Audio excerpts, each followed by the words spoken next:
देवी सुरेश्वरी भगवती गंगे, त्रिभुवन तारिणी तरल तरंगे, शंकर मौलि बिहारिणी विमले, मम मतिरास्तम तब पद कमले। हे देवी, हे सुरेश्वरी, हे भगवती गंगे, आप तीनों लोकों को तारने वाली हैं। शुद्ध तरंगों से युक्त महादेव शंकर के मस्तक पर विहार करने वाली हे माँ, मेरा मन सदैव आपके चरण कमलों में केंद्रित है। मैं डॉक्टर मनीषा शर्मा आप सभी को आज की इस वीडियो में माँ गंगा की पवित्र कथा सुनाऊंगी कि कैसे माँ भगवती का पृथ्वी पर अवतरण हुआ था। तो चलिए अपने इष्ट देव को प्रणाम करते हुए आज की कथा का शुभारंभ करते हैं। सूर्य वंश में बाहु नाम के एक राजा हुए। उनके पिता का नाम ब्रक था। इन्हीं राजा बाहु के पुत्र राजा सगर हुए, जिनके 60,000 पुत्र थे। बाहु बड़े धर्मपरायण राजा थे। वे अपनी प्रजा का पालन पुत्रों के समान करते थे। पापियों और द्रोहियों को उचित दंड देते थे, जिससे समस्त प्रजा निर्भय होकर धर्मपूर्वक रहती थी। उनके राज्य में अन्न वस्त्र की कोई कमी नहीं थी, जिससे समस्त प्रजाजन वहां सुखपूर्वक निवास करते थे। एक समय राजा बाहु के मन में अहंकार उत्पन्न हो गया। वे सोचने लगे, पूरी पृथ्वी पर मेरे जैसा कोई राजा नहीं है। मेरे राज्य में हर ओर सुख और शांति है। मैंने अपने सभी शत्रुओं को जीत लिया है। मुझे समस्त वेद और शास्त्रों का ज्ञान है। इस संसार में मुझसे बढ़कर दूसरा कौन है? जब मनुष्य स्वयं को सबसे अच्छा मानने लगता है तो उसे दूसरों में दोष दिखाई देने लगते हैं। जो दूसरों में दोष देखते हैं, उनकी वाणी भी दूसरों के प्रति कठोर हो जाती है।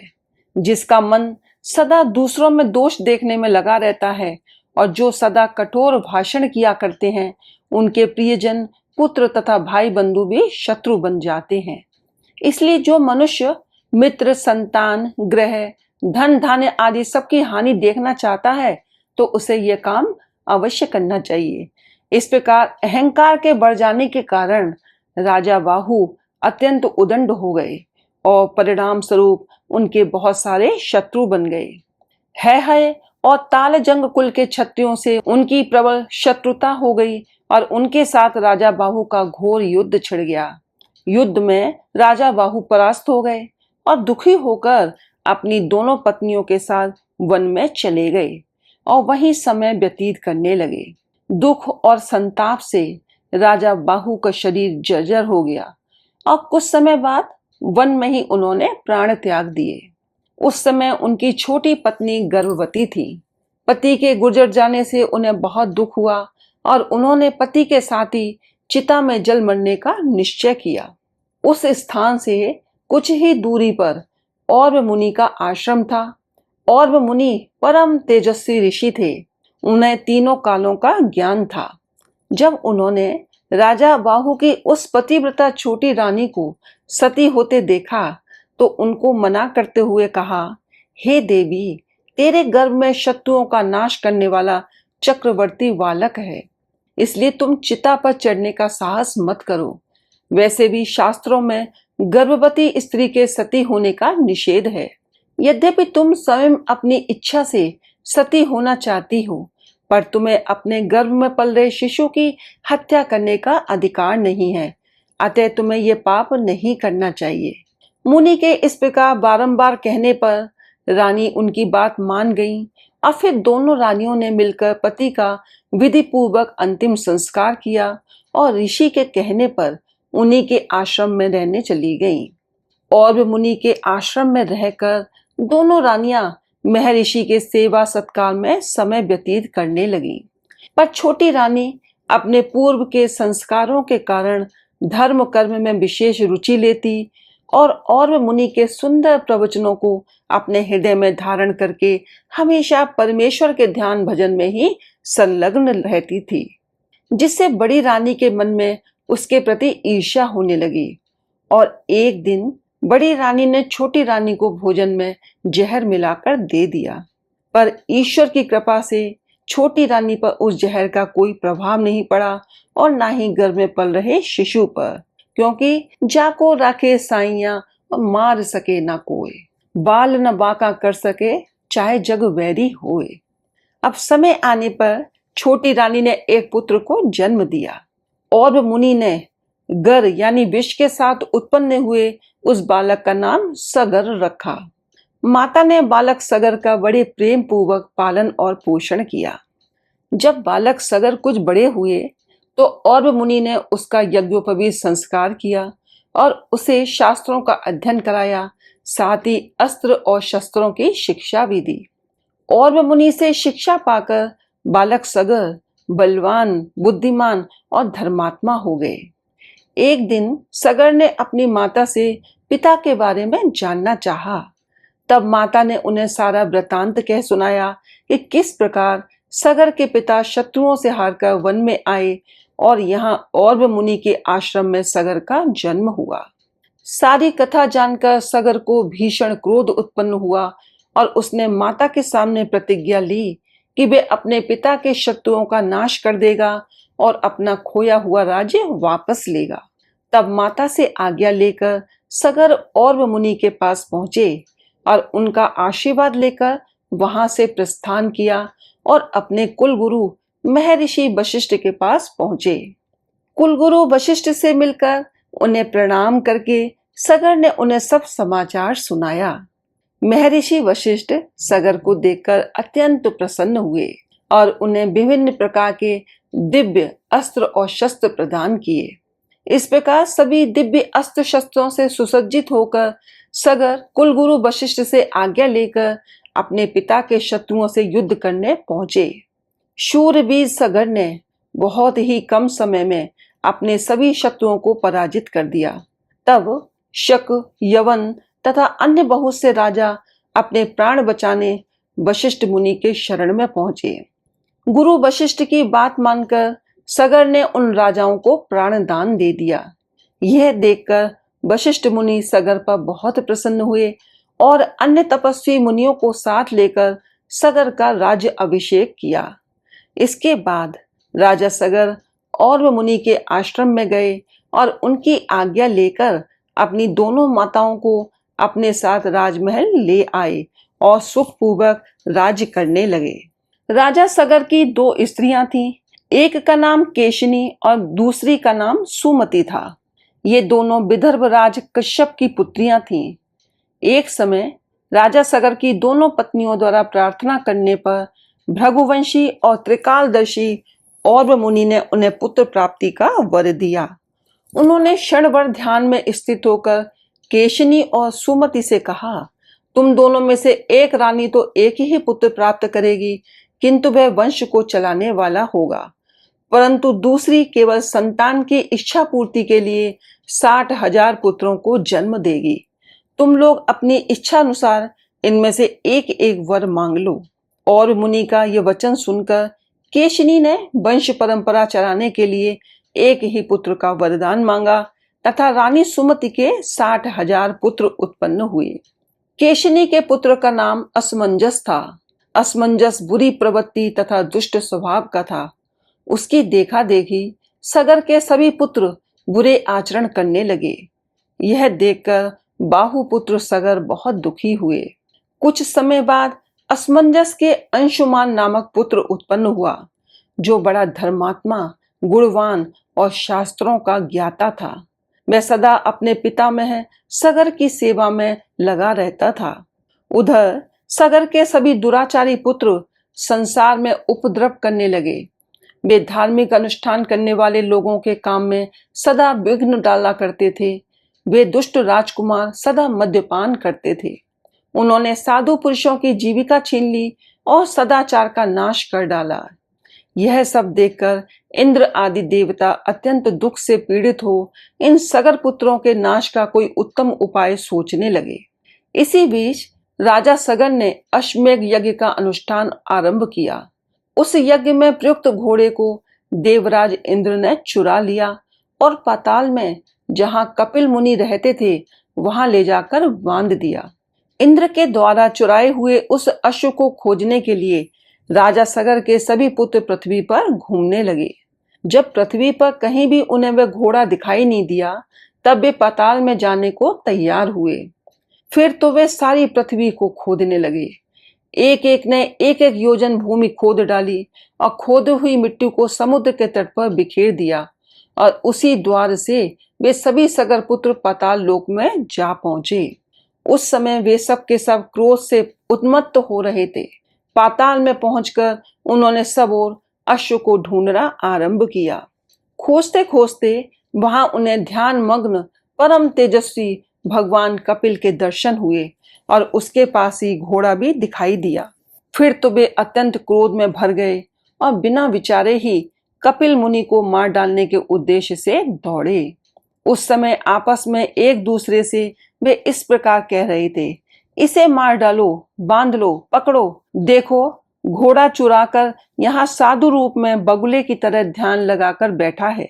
इस तरह की बातें करते हुए वे अनेक प्रकार से कपिल मुनि का अपमान करने लगे। उस समय भगवान कपिल अपनी इंद्रियों और बुद्धि को आत्मा में स्थिर करके ध्यान में तत्पर थे, इसलिए उन्होंने सगर पुत्रों की करतूत का कुछ भी पता नहीं चला। सगर पुत्रों की मृत्यु निकट थी, इसलिए उन लोगों की बुद्धि मारी गई थी। वे मुनि को लातों से मारने लगे। कुछ लोगों ने उनकी बाहें पकड़ ली, तब मुनि की समाधि भंग हो गई। उन्होंने विस्मित होकर लोक में उपद्रव करने वाले सगर पुत्रों को लक्ष्य करके गंभीर भाव से कहा, जो ऐश्वर्य के मद से उन्मत्त हैं, जो भूख से पीड़ित हैं, जो कामी हैं तथा जो अहंकार से मूढ़ हो रहे हैं, ऐसे मनुष्यों को विवेक नहीं होता। यदि दुष्ट मनुष्य सज्जनों को सताते हैं तो इसमें आश्चर्य क्या है। नदी का वेग किनारे पर उगे हुए वृक्षों को भी गिरा देता है। जहां धन है, जवानी है तथा पराई स्त्री भी है, वहां सब अंधे और मूर्ख बने रहते हैं। दुष्ट के पास लक्ष्मी हो तो वह लोक का विनाश करने वाली ही होती है। जैसे वायु अग्नि की ज्वाला को बढ़ाने में सहायक होती है और जैसे दूध सांप के विष को बढ़ाता है, उसी प्रकार दुष्ट की लक्ष्मी उसकी दुष्टता को बढ़ा देती है। ऐसा कहकर कपिल मुनि ने अपने नेत्रों में अग्नि प्रकट की। उस आग ने समस्त सगर पुत्रों को क्षण भर में ही जलाकर भस्म कर डाला। उस भीषण अग्नि से संतप्त होकर नाग, राक्षस और अन्य जीवों ने शीघ्रता से समुद्र में प्रवेश करके अपने प्राणों की रक्षा की। तत्पश्चात एक देवदूत ने राजा सगर के यज्ञ में आकर उन्हें इस घटना की जानकारी दी। राजा सगर सब शास्त्रों के ज्ञाता थे। ये सब वृतांत सुनकर उन्होंने प्रसन्नता पूर्वक कहा, उनके कर्मों ने ही उन दुष्टों को दंड दे दिया। माता, पिता, भाई, पुत्र जो भी पाप करता है वही शत्रु माना गया है, यही शास्त्रों का निर्णय है। राजा सगर ने अपने पुत्रों का नाश होने पर भी शोक नहीं किया, क्योंकि दुराचारियों की मृत्यु साधु पुरुषों के संतोष का कारण होती है। पुत्रहीन पुरुषों को यज्ञ करने का अधिकार नहीं है। धर्मशास्त्र की ऐसी आज्ञा होने के कारण महाराज सगर ने अपने पौत्र अंशुमान को ही अपने दत्तक पुत्र के रूप में गोद ले लिया। इसके बाद राजा सगर ने अंशुमान को अश्व ढूंढ लाने के कार्य में नियुक्त किया। अंशुमान कपिल मुनि के आश्रम में पहुंचे और उन्हें साष्टांग प्रणाम किया।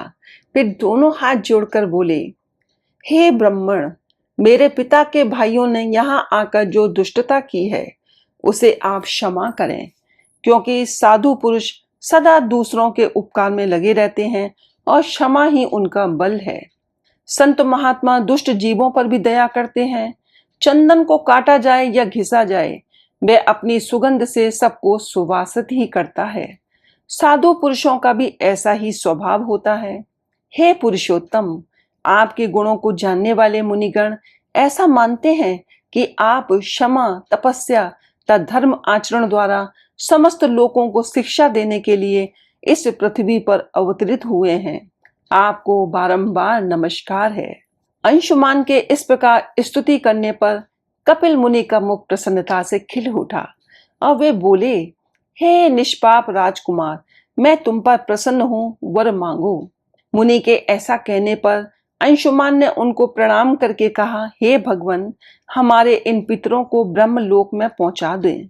तब कपिल मुनि अंशुमान पर प्रसन्न होकर आदर पूर्वक बोले, हे राजकुमार, तुम्हारा पौत्र यहाँ गंगा जी को लाकर अपने पितरों को स्वर्ग लोक पहुंचाएगा। बस तुम्हारे पौत्र भगीरथ द्वारा लाई हुई पुण्य सलिला गंगा नदी इन सगर पुत्रों का पाप धोकर इन्हें परम पद की प्राप्ति करा देगी। बेटा, इस घोड़े को ले जाओ जिससे तुम्हारे पितामह का यज्ञ पूर्ण हो सके। तब अंशुमान अश्व सहित अपने पितामह के पास लौट गए और उन्हें सब समाचार सुनाया। सगर ने उस अश्व के द्वारा अश्वमेघ यज्ञ पूर्ण किया और भगवान विष्णु की आराधना करके बैकुंठ धाम को चले गए। महाराज सगर के बाद अंशुमान राजा बने, परंतु उन्हें अपने चाचाओं के मुक्ति की चिंता बनी रही।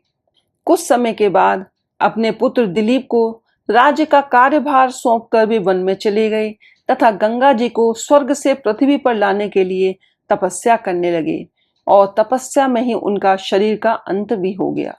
महाराज दिलीप ने भी अपने पुत्र भगीरथ को राज्यभार देकर स्वयं पिता के मार्ग का अनुसरण किया। उनका भी तपस्या में ही शरीर का अंत हुआ, परंतु वे भी गंगा जी को पृथ्वी पर ना ला सके। महाराज दिलीप के बाद भगीरथ ने ब्रह्मा जी की घोर तपस्या की। अंत में 3 पीढ़ियों की इस तपस्या से प्रसन्न हो पिता में ब्रह्मा ने भगीरथ को दर्शन देकर वर मांगने को कहा।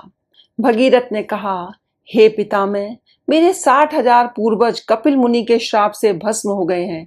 उनकी मुक्ति के लिए आप गंगा जी को पृथ्वी पर भेजने की कृपा करें। ब्रह्मा जी ने कहा, मैं गंगा को पृथ्वी पर लोक पर भेज तो दूं, पर उनके वेग को कौन रोकेगा? इसके लिए तुम्हें देवादिदेव भगवान शंकर की आराधना करनी चाहिए।